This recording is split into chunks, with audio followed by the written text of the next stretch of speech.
Kazakhstan has chosen the multi-vector integration. Its trends, collisions and prospects are coming up in the Single Market program. Hello, my name is Pavel Koktashev and you're watching Single Market. Around 70% of Kazakhstan's territory are regions with a predominant number of sunny days. On average, this is 2,500 hours annually, and the potential of this energy is assessed at 1,600 kilowatt-hours per square meter. But for now, solar energy has not been harnessed to its full potential, even though the country has all the necessary resources for this, including production capacities. Oksana Trofimova brings us the story.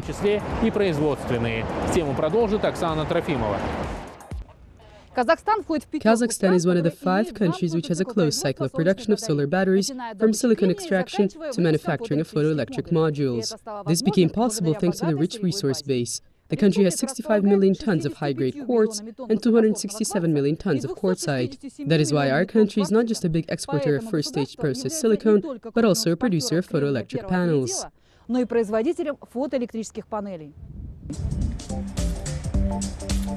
In 2013, on Astana's left bank, not far from the Nazarbayev University, a plant specializing in the production of solar panels started its operations. This enterprise became the first in Kazakhstan to specialize in photoelectric modules manufactured using domestically produced silicon, Kazakh TV.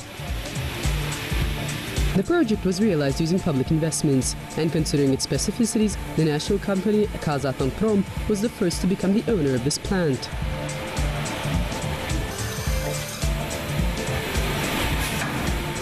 I'm often asked the question, who uses these modules? I answer, probably countries, the governments of which care about their citizens. This answer must be considered while bearing in mind 2 important factors. First of all, thanks to this project, a vertically integrated production cycle was created in Kazakhstan's silicon industry, from silicon extraction to assembly of photoelectric modules. Second of all, the project design of the new enterprise fully meets the standards of green economy.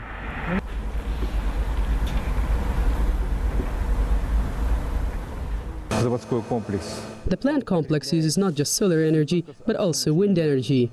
There are also thermal pump units with a capacity of 150 kilowatts. And finally, the most important, the enterprise manufactures products that make a contribution to the development of the energy sector, which uses renewable energy resources.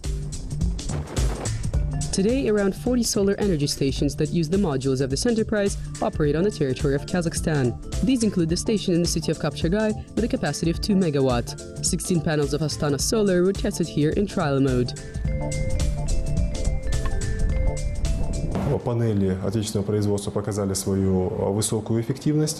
The domestically produced panels showed high efficiency, and during sunny days, despite the fact that these are polyelectric panels, they show higher power capacity than panels that were imported from Europe. According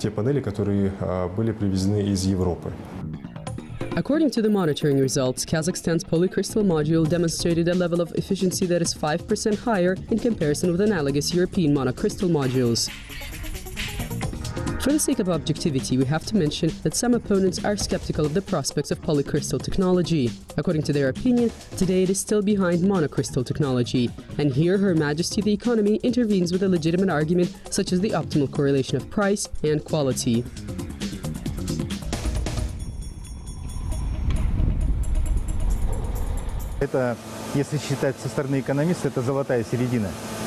This is the golden mean.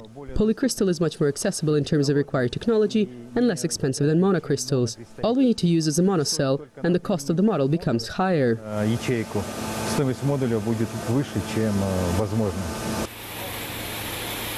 Today, every 2 minutes, a new photoelectric module comes fresh off this production line. It has 2 standard sizes, for 60 and for 72 cells.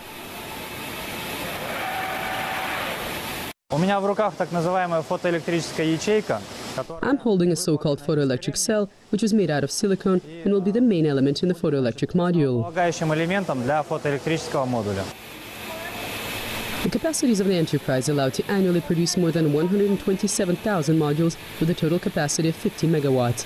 At the same time, there is the capability to increase the capacities twofold in a short period of time. Taking into account the technical parameters of the technology, the main consumers will be owners of houses, townhouses and farmers. Unfortunately, a culture of buying renewable energy resources has not yet been established in Kazakhstan, even though the country does have the legislative framework within which such power sources are included into the unified energy grid system. In addition, the government is providing incentives for using renewable energy resources by offering partial compensation for the costs. If you have, for example, a farm, which is in a remote location and does not have access to centralized power resources, then there is a 50% reimbursement. The plant is not going to hold back in its development. The near future plans include becoming one of the largest producers of solar panels on the territory of the Eurasian Economic Union. We are already working closely with Russia. There's a solar power station in the city of Narimanovo. We recently shipped our modules to the city of Novosibirsk.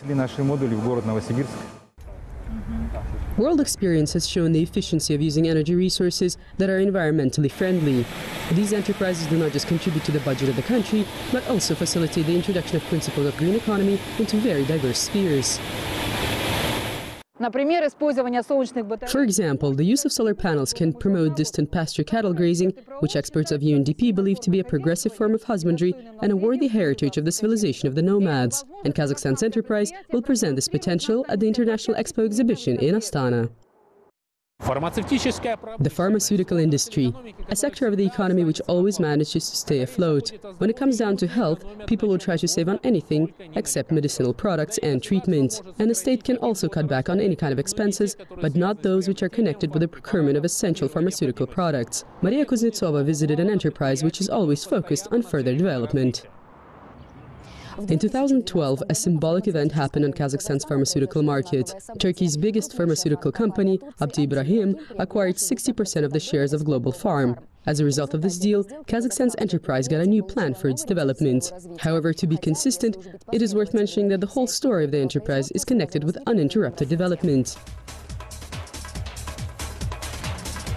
The enterprise Global Farm appeared on Kazakhstan's pharmaceutical market in 2000 thanks to cooperation with the South Korean company Hanseo Farm.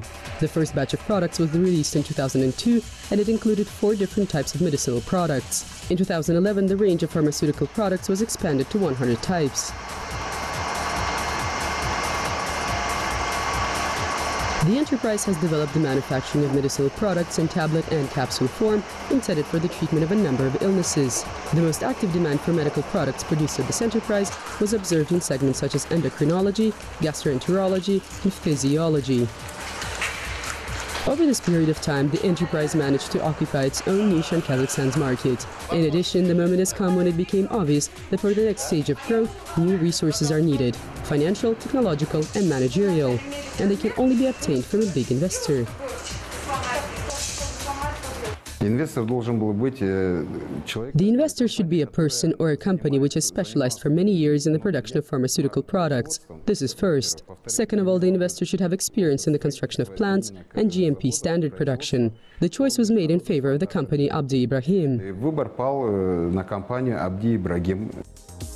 The Turkish company Abdi Ibrahim commenced its history in 1912. Initially, it was a small pharmacy in Istanbul. The company opened its first pharmaceutical plant in 1919, and today they are one of the most renowned producers in the world. Abdi Ibrahim exports its products to more than 50 countries, including to the markets of countries that are considered to be the leading suppliers of medicinal products to the world's markets.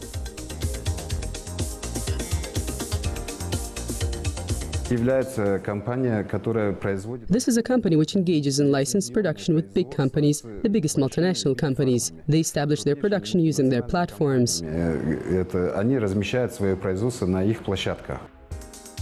the framework of the agreement with a Turkish company, the following aims were considered: realization of a plant construction project in the Almaty region, technology transfer, expansion of the range of pharmaceutical products, and introduction of GMP standards.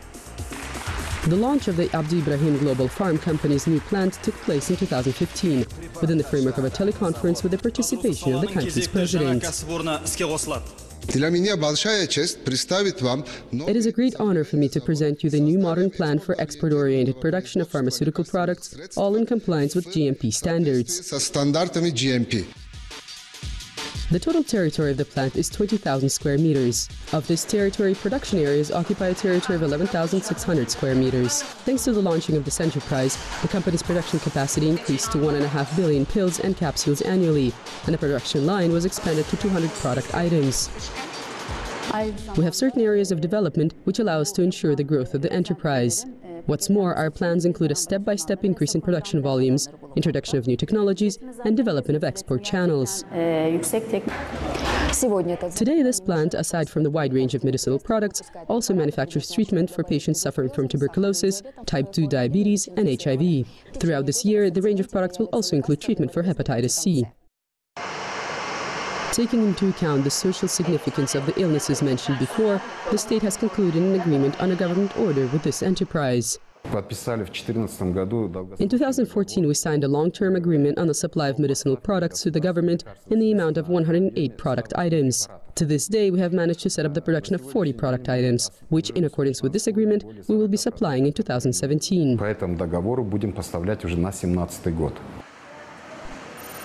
The pharmaceutical plant managed to be chosen for the government order thanks to the high quality level of their products, which are guaranteed by the conditions of the production process. There is very tight control on all stages of the production process, from the receipt of the substance to the packaging of the medicinal products.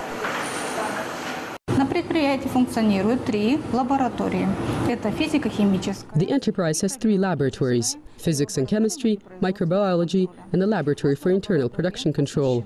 Our laboratories have all the necessary equipment and measuring devices. Our equipment comes from Germany, Japan, and Turkey.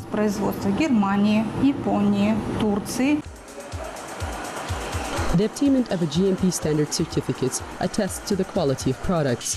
This means that the conditions in which pharmaceutical products are manufactured meet the requirements of international rules of production quality and safe products.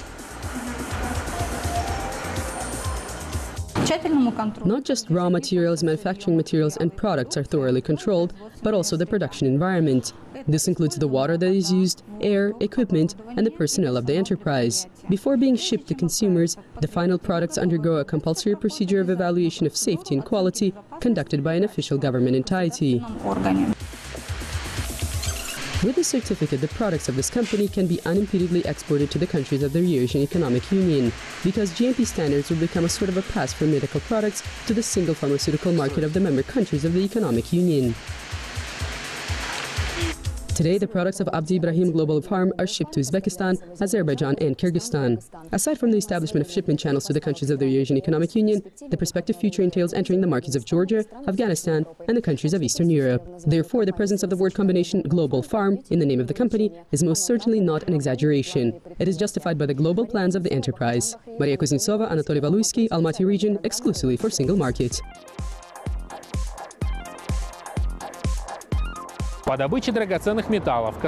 In terms of volumes of extraction of precious metals, Kazakhstan is not in the lower ranks in the world. Volumes of extracted gold, 18th position, silver, 12th. It would seem that the country should also be in solid positions in terms of manufacturing of jewelry products. However, the share of this sector in the country's GDP is so small that it is not even worth mentioning. At the same time, the main volume of 30% is manufactured by a veteran player on this market, Kazakh Juveler. Does this mean that other producers have absolutely no chances of carving out their niche? Natalia Romanenko brings us the story of an enterprise that managed to find a worthy place under the sun.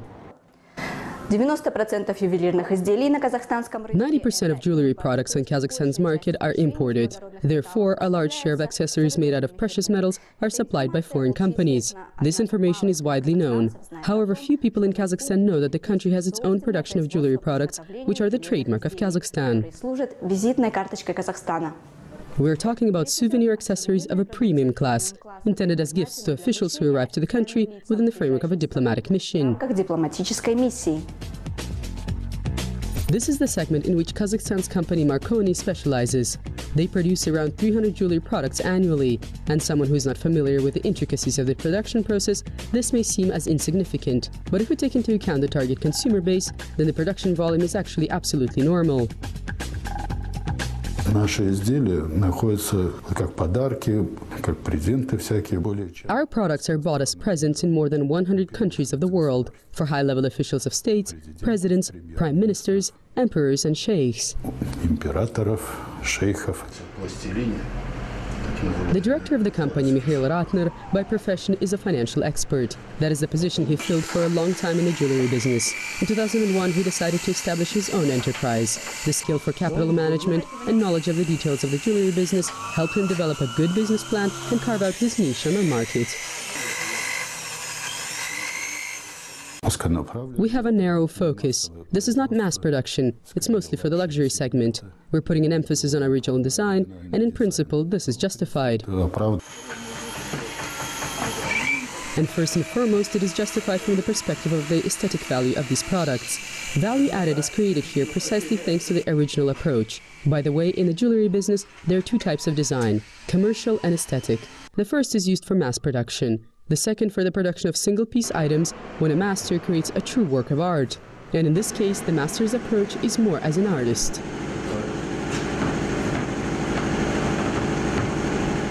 Бұл жерде әрине бірінші ойдан туындайды бүкіл жұмыстың бәрі, композициялық туындылар.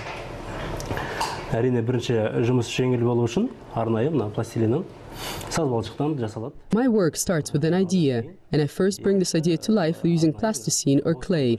And then I cast the obtained model in special wax. The wax is the type with which it is very convenient to work, especially for the designs with many details. Жұмыс жасауға ыңғайлы. Әсіресе өте детальный жұмыстар соған қолайлы бозықтар жасаған. And only after this, the model is cast in metal. If the item is made out of bronze, then there is additionally added a layer of gold or other precious metal. It is not possible to plan how many items will be manufactured for two reasons. First of all, everything depends on the number of orders, and second of all, the intricacies of the creative process need to be taken into account, where a lot depends on the master's inspiration. Я сейчас делаю браслет тут из камней. At the moment, I'm making a bracelet out of the labradorite stone, and this is the silver clasp. Almost every item is unique because it is exclusive. This bracelet is also one of its kind. Вроде такой браслет. Unfortunately, we do not know about the fate of this bracelet or of the other items. This is because some orders come from public officials, others from companies, and yet others from private individuals. The enterprise delivers a share of its products to a brand store, which is frequently visited by foreign tourists. And so the question, can these jewelry products become part of organized export? Тут были представители нескольких компаний, в том числе европейских, которые были. There were representatives of a number of companies, including from Europe, who were genuinely surprised that there is this production in Kazakhstan. And they said that our level is absolutely on par with European or American producers, and we can absolutely compete.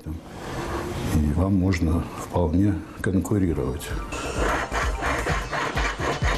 Establishment of export channels is part of the prospective plans of the enterprise, and most likely these will include the countries of the far abroad, because access to, for example, the market of Russia is hindered by bureaucratic difficulties, even though within the Eurasian Economic Union, this export-oriented production should bear more potential. What's more, some of Russia's distribution companies have already expressed interest in this enterprise. Они говорят, у вас такие там шикарные изделия, мы бы хотели торговать ими. They told us that we have such exquisite items and that they would like to sell them. And we said that we are all for it, but when the point is reached of signing the contracts, it turns out that there are great challenges. Therefore, it is probably easier to sell even somewhere in Europe than in Russia. Продавать, наверное, легче даже где-то там в Европе, чем в России. One of the potential export markets is the capital of France. The residents of Paris love to surround themselves with items that have an aesthetic value. They know a thing or two about jewelry which bears the soul of a master, and such items are quite expensive in this Bohemian capital. So Kazakhstan's enterprise will be able to make an offer they cannot refuse.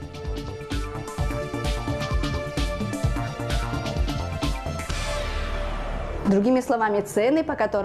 other words, the prices at which customers in Paris will be able to purchase these exquisite items will be a pleasant surprise for them. But before this happens, Kazakhstan's jewelry enterprise needs to conclude an export delivery contract with a French distribution company. We will not delve into more concrete details so as not to jinx their luck. Natalia Romanenko, Bahirjan Bahriev, exclusively for Single Market.